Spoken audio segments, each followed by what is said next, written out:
Hi everybody, it's Jill for today, and I'm going to bake some banana nut muffins. And I'm going to get started with some preliminary stuff here. So let's get started. First of all, I have a half a cup of almond milk in my cup, and I'm just going to go ahead and move you on down here. Excuse my thumb. There we go. Okay, so I've got a half a cup of plant-based milk here. Mine's almond, and I'm going to add a teaspoon of apple cider vinegar, and just give that a little bit of a swish, and that is going to begin to curdle that milk, so it's kind of like a buttermilk. I'm going to set that aside for now. I've already made a flax seed egg. That is 1 tablespoon of ground flax seed and 3 tablespoons of water, and I'm allowing that to get nice and slurpy, take on an egg consistency. So I've got that going, and I set that aside. It's always good to kind of get some of these things all prepped out so when you're ready to cook, it's done.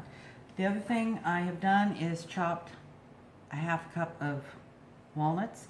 Now, interestingly enough, some people get a little confused as to when it's called for a half a cup of chopped nuts. What it means is that you chop up a bunch of nuts and then make your half a cup of nuts. You don't, just take a cup of chopped nuts and keep putting it into half. This is the way you do it. So it's chopped. You don't put a full half cup of unchopped nuts and chop them, because you won't have enough nuts. I hope that is a good enough description. Okay, I'm going to set that aside. And now I'm going to get started on the liquid part of the recipe. And that calls for 2 very ripe bananas, which are mashed. And that's what I'm getting going here. This was a great thing. These were part of my banana buy, and I received 5.5 pounds of bananas for $2. And they were beautiful. They were still very ripe. They weren't dark and all bruised up. So there we go. So we've got that. And now I'm going to add a half a cup of maple syrup. And actually, you know what? I'm going to change that up. I think I'm going to add a 1/4 cup. I think a half cup is too much. So we're going with a 1/4 cup of maple syrup. Okay. And then it calls for a half a cup of vegetable oil, and of course that's not going to happen here. So I'm going to add a half a cup of applesauce. This is sugar-free, just plain old applesauce, and I'm going to add that in. That'll give it some more sweetness as well. So I took away some of that sugar. So I've done that. I'm going to get this mixed up a little bit. And then it calls for a 1.5 teaspoons of vanilla. 1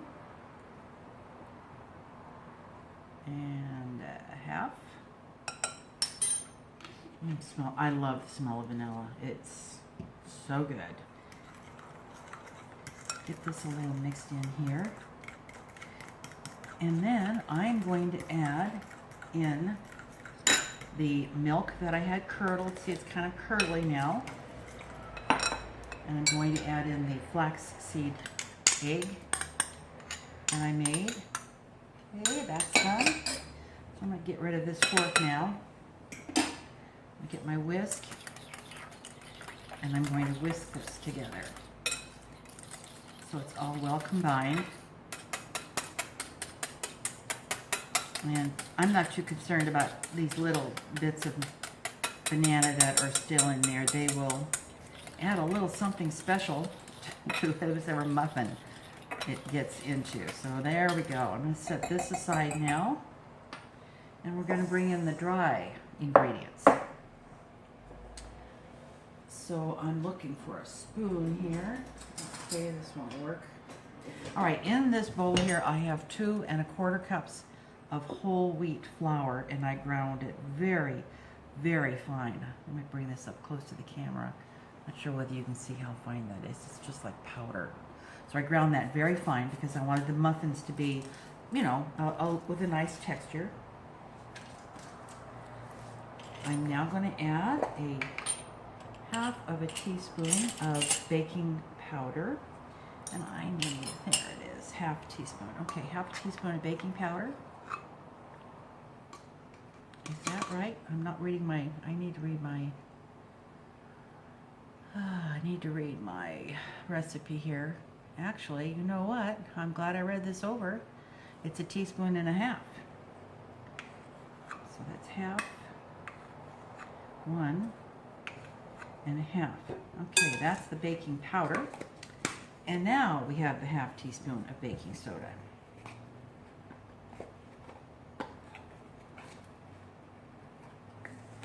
Half a teaspoon of baking soda. In goes a half teaspoon of cinnamon. Okay. And then we're going to add a teaspoon of salt. I always say we. It's actually me. But half and 1. And I believe I have everything in there now. I'm just double checking my ingredients here. That's correct. All right. So we're going to give this a stir to make sure everything again is well incorporated in there.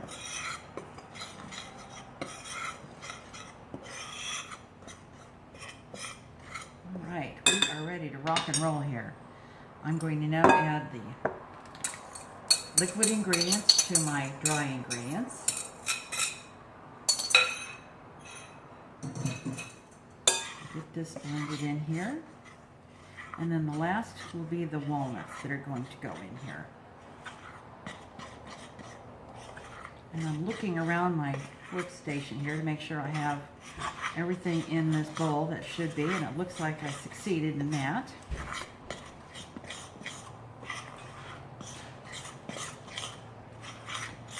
I have a worker here, and I have a feeling he's going to yell any moment. Okay, that looks very good. Again, you know, you don't want to beat, as I had said in the pumpkin bread recipe, you don't want to sit there and just beat and beat and beat. You build up too much gluten, and it's not going to make a tender muffin or quick bread. And in go, I'm just getting, I can see all of that baking soda and baking powder starting to wake up there. Okay, so I've just got those in there. And I'm ready to start filling my muffin cups. I have the oven set at 3 1/4, which is kind of low, but it's because this is kind of an adapted recipe. And we're going to go 2 scoops per muffin tin here.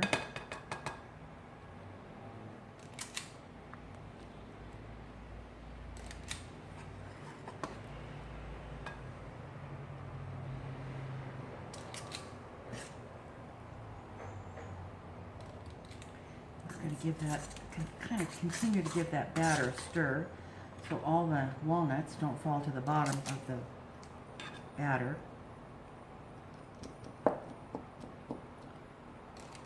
And I'm just going to go ahead and continue to fill these cups.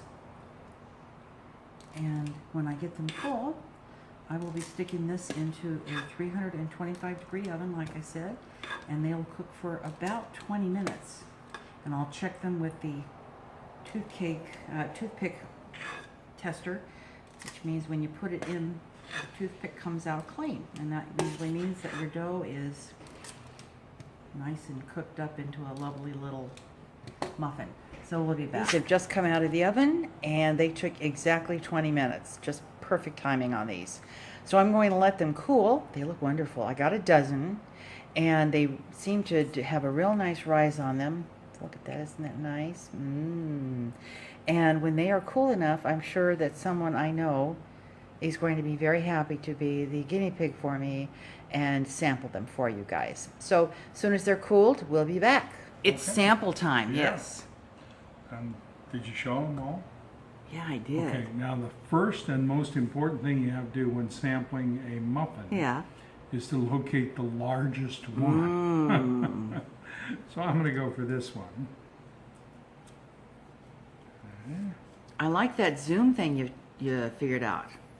Now, Because we're zoomed in on the muffin. Okay, see, would there's say one the problem right one there. problem is They're always sticking to the paper. Yeah, they stick to the paper. Yeah, that's a and problem. You lose a big chunk of the You muffin. do. So that's a.